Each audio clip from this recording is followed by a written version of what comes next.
I think we need to go back to the old school way, where one of the parents, it was typically the man, but it doesn't have to be, would go to work, and the other parent would stay home, raise the kids, that sort of thing.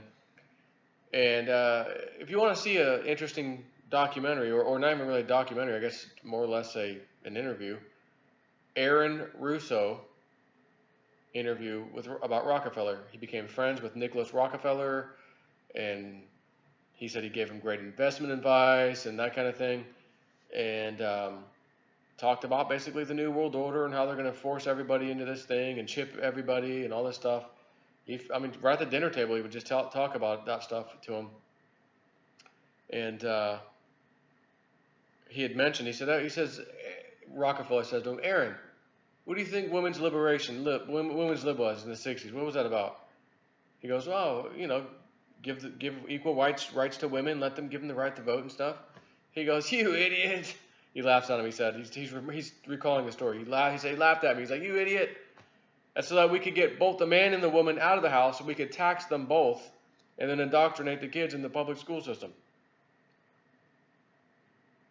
Oh, speaking of the public school system, I had to quit for my sanity. Teachers resigning at the highest rate ever recorded. This isn't, no, I didn't say more and more parents are pulling their kids out and homeschooling them, which, by the way, those numbers are up too. No, the teachers at the schools just can't take it anymore for actually a host of reasons. Teachers and other public education employees are quitting their jobs at the fastest pace on record after roughly 10% of the industry quit over a 12-month period ending in October, according to data from the Labor Department. While U.S. workers overall at the highest rate since 2001 amid a tight labor market and historically low unemployment, quitting a job in education is notable since the field is known for stability and rewarding longevity, reports the Wall Street Journal's Michelle Hackman and Eric Morath.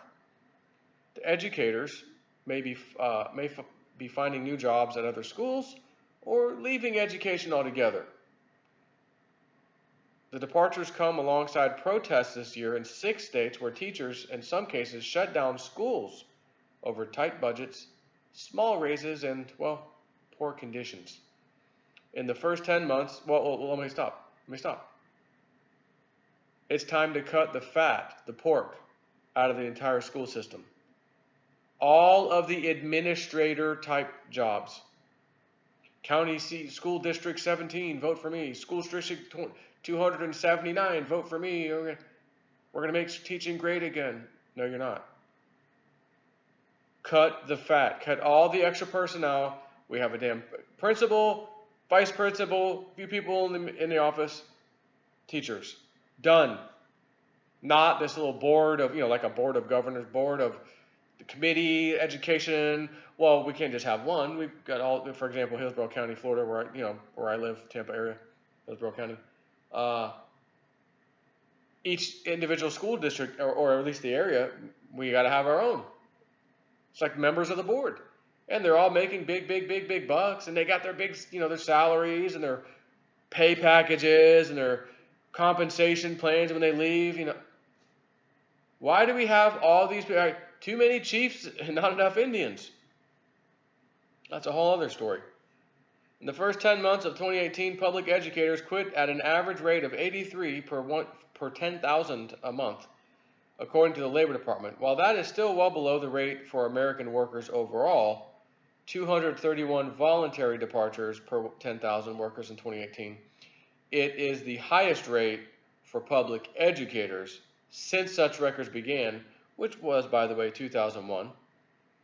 Sarah Jorvey, a 43-year-old fifth grade math and science teacher from Oklahoma, protested alongside other teachers last spring for better pay and classroom conditions, eventually quitting in May after a dozen years as an educator. She, who is a single mother, said she had to rely on her parents for financial assistance due to the meager pay, though she returned during the summer to become a cardiovascular ultrasound technician. I had to quit my job for my sanity, she said. Well, let me ask you a question. Why are the banks and the CEOs and the executives all at these banks, once again, who do we hear in the news constantly? Another $500 million fine. Wells Fargo. Another fine. This fine. Potential money loss fine. You're not admitting guilt nor denying. Yep. Fine. No one's heads rolled yet. I have heard of not one high level, even upper management, much less high level, upper management person get in trouble at a bank. They're making more money. They always make money. They got the bailouts. And again, teachers who teach our kids, they're getting crap pay. Well, what happens when you give crap pay to an industry? You're going to get crap-eater workers. It's pretty simple. You got high pay. Typically, a certain kind of person is going to come into that. They're going to be well educated. They're going to, because in their mind from a long time ago, I'm going to go get this degree, that degree, so that I can get out and do this industry and get paid for it. Right? It's not like you just walked into some random place and they pay this, huge salary for you, to you, just because you happen to get there at the right time. No. So, low-paying job. Again, you ever been to McDonald's? You ever been to fast food? These are low-paying, entry-level jobs. You ever seen one of the most, highly educated person? No, these are young kids typically that work there. They're going to be going to school, college, get out and get a better job. They're not going back to McDonald's. They're not getting a degree and saying, you know what, I think I'll go back to McDonald's. As work for a manager. Well, you didn't have to go to school for that. You could have just stayed, worked your way up, right? But teachers on the other hand, yeah, teachers should make a decent salary. But then you have the other part of the whole system. There are going to be some changes in the system of, they built up tenure. Oh, what happens with tenure you can't really fire them, teachers union and this stuff. So I remember doing a story a while back, reading, something, and it was talking about these teachers who absolutely suck. Horrible. And the schools can't even get rid of them. So they would take them out, they put them in some kind of I can't remember what it was. It was they would send them off somewhere to I don't want to call it a rehabilitation thing, but it's almost basically why you're a sucky teacher and, you got to go learn a few things.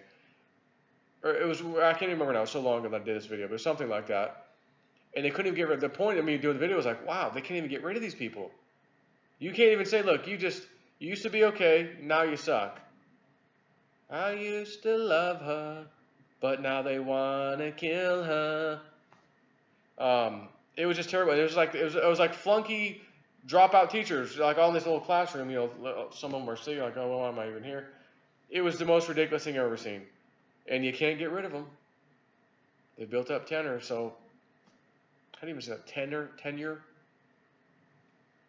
Anyways, since 2015, school districts have reported a shortage of qualified teachers to fill open slots. Well, you don't say.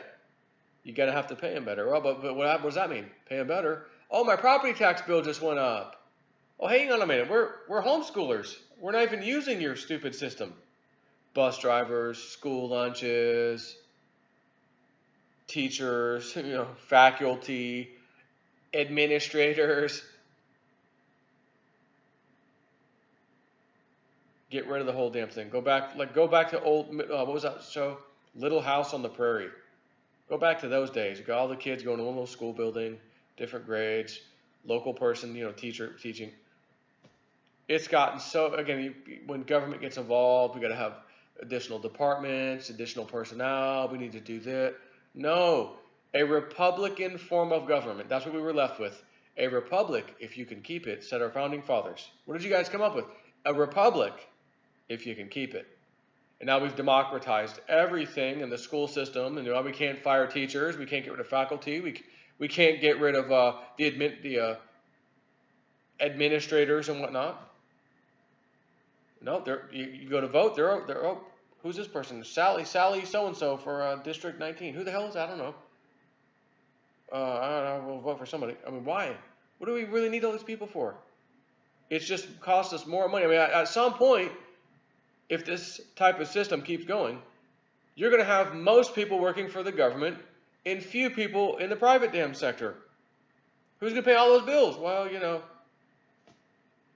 And all the government employees would rationalize why, hey, you guys need to get to work over there. Hey, we got bills too, and you guys pay them, so anyways, take care.